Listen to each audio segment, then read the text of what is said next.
Hi everyone, today's headlines. Russia announces world's first COVID-19 vaccine. Nagaland COVID-19 tally to 3,031. UCCF members urge not to harass frontline workers. Government greets on Janmashtami. More areas sealed in Kohima after detection of COVID-19 positive cases. SSGS stitch 1,200 masks for villagers. Iravi should continue as interlocator. 14 apex tribal bodies, Lota Hoho. NSCNIM accuses Iravi of creating huge trust deficit. Assam Rifles apprehend NSCNR and NSCN Kya cadres from Nagaland. Russia announces world's first COVID-19 vaccine. Putin's daughter gets vaccinated.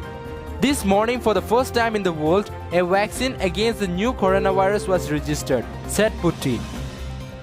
Russia dubs its newly launched vaccine against coronavirus, Sputnik V.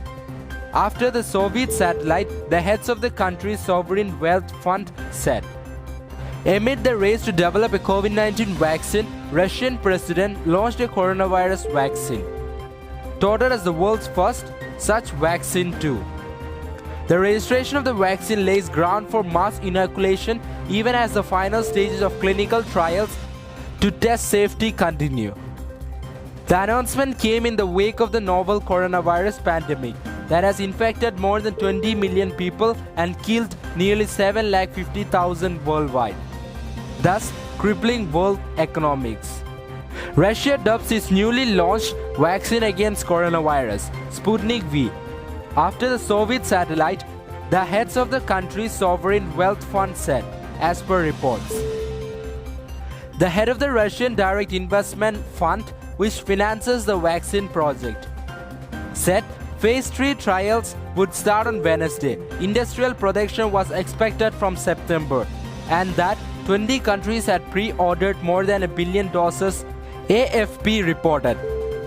Further, the president has asked Health Minister to keep him informed about the COVID-19 vaccine, while at the same time he knows it works quite effectively and forms a stable immunity, according to the Russian news agency. Nagaland COVID-19 tally to 3,031. Nagaland on Tuesday registered 20 fresh COVID-19 cases, taking the total tally to 3,031 cases. 2,032 active, 985 recovered and 8 deaths. 1 not due to COVID and 6 migrated. According to Health and Family Welfare Minister S. Pangifom, out of 192 samples that were tested, 10 positive cases were detected in Kohima, 9 in Dimapur and 1 in Tunjang. As per the severity of the symptoms, 2,029 active cases are asymptomatic, 1 mild and 2 moderate. UCCF members urge not to harass frontline workers. Dimapur Urban Council Chairman UCCF has appealed to all its federation members to refrain from troubling or harassing frontline workers, including medical department, police department or any other departments working on the front line. In a press release, UCCF General Secretary Zazi Vigo and Assistant General Secretary Bokato Votsa gave also requested frontline workers to immediately contact the Federation at 985-640094 or 872-9811-811 in case of any grievances. Government greets on Janmashtami. Governor of Nagaland Iravi has extended his warm greeting to the people of Nagaland on the occasion of Janmashtami, the festival that marks the birth of Lord Krishna. In his message, Iravi said Krishna was born at the time of chaos, when evil was everywhere, a time which we can relate considering the COVID-19 situation we are facing today, he said. Governor also wished everyone peace and happiness as they observe the festival at home. More areas sealed in Kohima after detection of COVID-19 positive cases.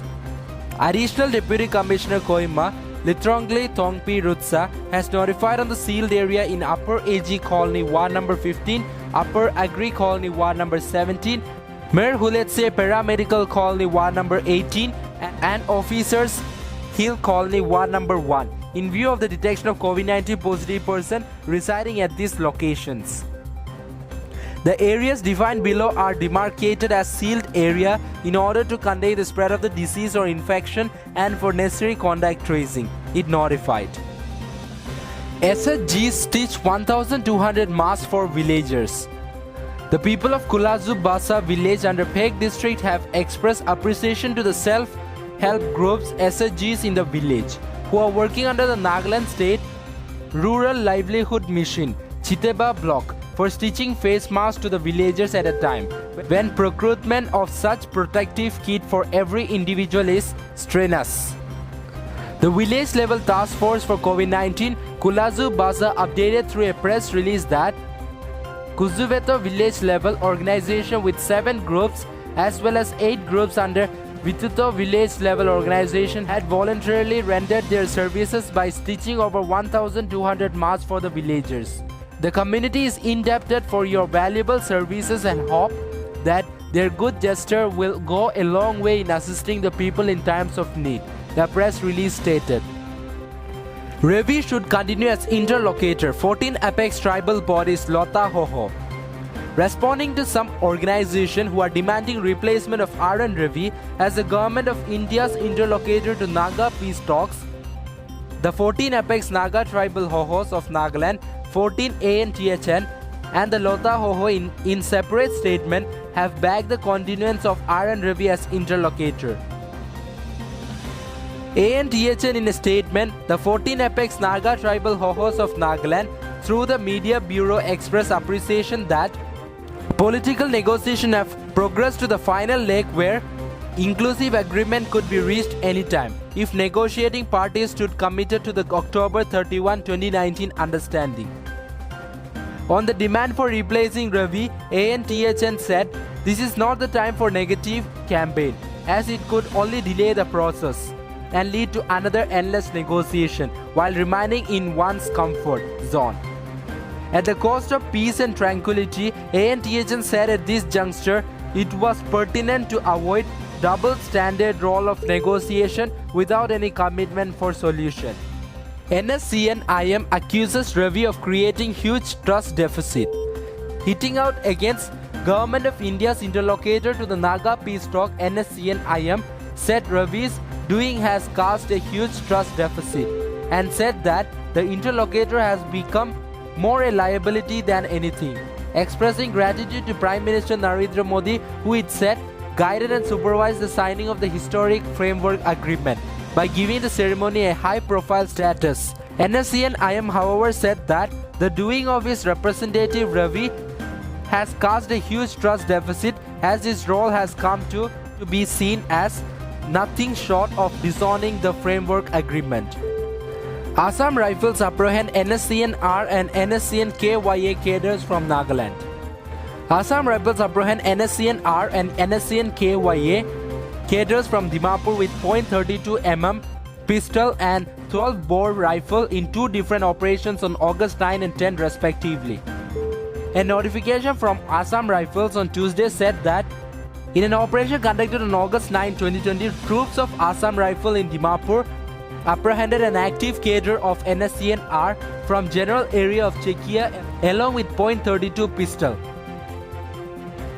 On August 10, 2020, based on specific intelligence regarding presence of UG cadre in the area, the security forces along with police representative launched an operation and apprehended an active cadre NSCN Kya from general area Salopi. The troops also recovered one 32 mm pistol with magazine and one 12-bore rifle with 13 12-bore cartridge on August 10, 2020. Both the operations were carried out as part of the ongoing crackdown by Assam Rifles on insurgent groups operating in Nagaland. The apprehended person and recovered items have been handed over to the police for further legal action, it informed.